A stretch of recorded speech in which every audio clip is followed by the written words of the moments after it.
Hi guys, so today I wanted to just come to you guys and basically talk about reality television. Now I am a big, enormous fan of reality television, and basically all these little reality shows or whatever coming on, I try to stay up to date with. You have Housewives, which I absolutely love that whole entire franchise. My favorite is the Housewives of Atlanta. And then from there you have basically just some like other shows that have came down. Even before that it was like, what was it, Flavor of Love? Flavor of Love. Don't get me started on that one, but it was just one of those ones that even though it was ridiculous, you still wanted to watch the show. It was that one, and then I Love New York, and she done her little thing, and then when she done the New York Takes a Job thing, I kind of tuned off from it.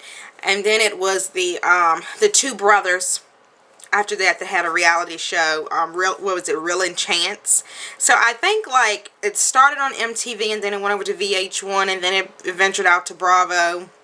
Then there's like Fear Factor. Survivor was one. The first season of Survivor I think was the best season. That's the last one I watched anyway. So, you know, it's been a while. Reality TV has been one of those things that has really been growing. So basically what I'm going to do in these type of videos, hopefully if you guys like them, I'm hoping that you like them, because basically I think this will give us something like a little bit more. My nose has been itching for like, I don't know. I think I'm coming down with something, or either allergies are about to kick in.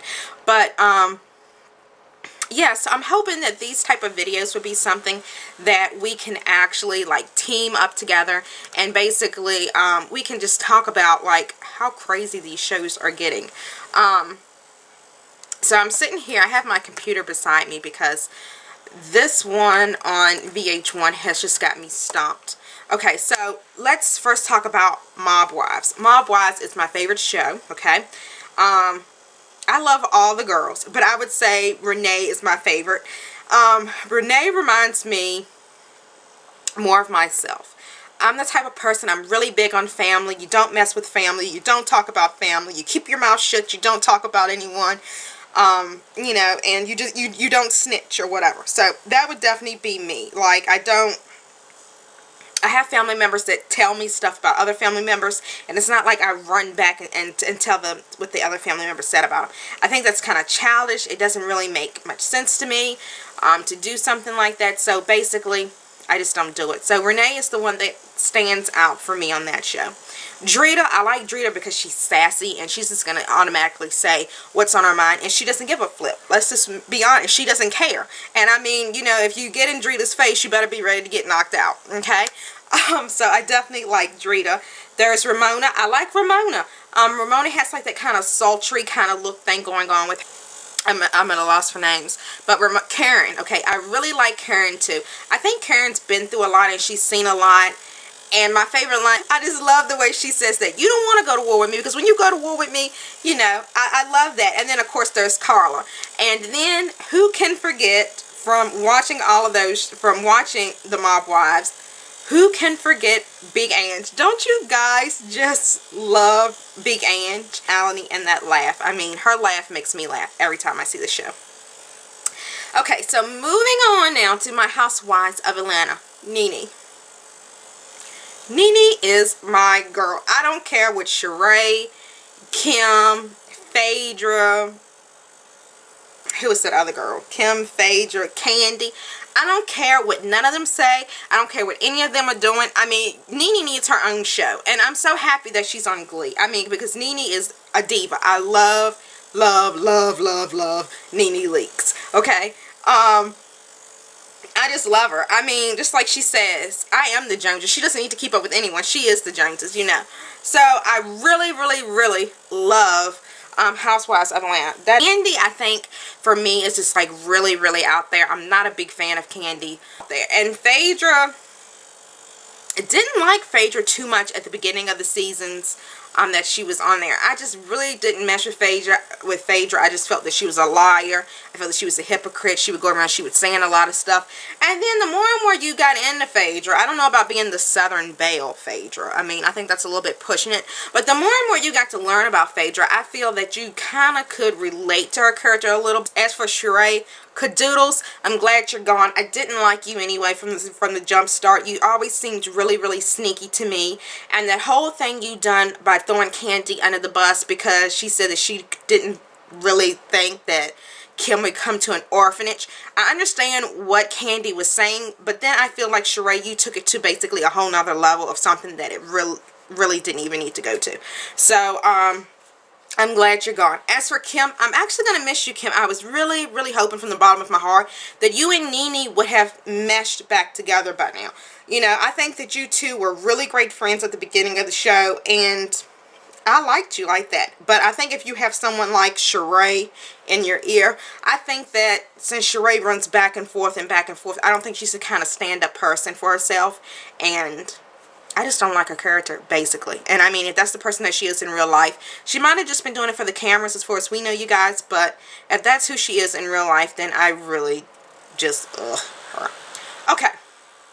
So this brings me to this new Love and Hip Hop Atlanta. Okay. I don't see why, personally, to me, it's the worst show on television. This dude, Stevie J, that everyone is just going around like he's a god or something like that. Have you looked at this guy? I mean, do y'all really know what this guy looks like? To me, he is like, he is like, I can't even imagine like what he is. I hope I didn't offend anybody by that comment. But this guy he's slow. Let's just face it, he's slow. But he's a hustler. He's got that hustle swag to him. And that's what these women are after. That's what attracts them. I mean, he gets in there, he talks a little bit of stuff to them, and the next thing you know, their clothes come flying off. I mean, seriously, if you really want to make it in the hip-hop industry, or any industry for that matter, you can't walk into a conference room and take your clothes off and think that you're going to get a promotion, or that's always going to work for you. Finally, his wife, she finally woke up, she took the mask off, she really saw him for who he was, and you cannot tell me at the last episode of that video that this guy did not look like the devil. Like, seriously, he looked like the devil. I don't really even have words for him. Like, he makes me sick to see his face come on the screen. And then this other girl was telling the ex-stripper, I don't have to do what you have to do. Boo, my music is going to take me where I need to go. And then when you look at the end of the episode, you actually saw her pulling down her pants, showing him his tattoos, and he's touching her. Hello? No professional is going to touch your body. Period. I mean, that's sexual harassment, you know, in the first degree. No one is going to do that. So, obviously, you don't have more than the next girl has to offer. This dude, I mean, you're in the studio, he's rubbing on your arm and stuff. Come on, ladies, really?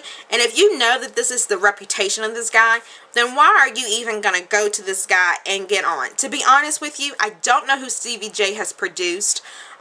So maybe I'm just stupid for not knowing, and maybe he is someone that's really great to work with. But if you're a woman in the industry and you're really serious about getting your hustle on, and you're really serious about rapping or singing or whatever you're going to do, I would not go to this guy, because it's obvious he just sees you as another piece of hind parts, and that's basically all you're going to be to him. The whole thing about Little Scrappy, hey, grow up. You know, you can't be Scrappy-Doo for the rest of your life. It's time to come in to be Scooby-Doo. You know, you can't just do that. I mean, these mama's boys, I mean, eventually, moms, guess what? You're going to die. And when you die, what's going to happen to your baby then? They're going to be left all out there in the world. So what you should be doing is trying to find the perfect woman for your baby. That way, you know, if something happens to you, there's going to be a woman out there that cares for your son and loves him just as much as you do.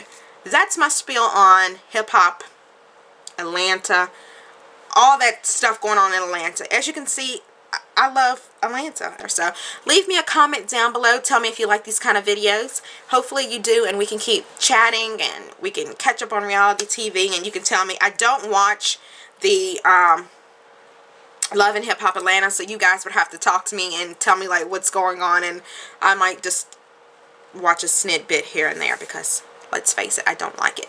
Okay, thank you guys so much for watching the video, and I'll talk to you later. Bye.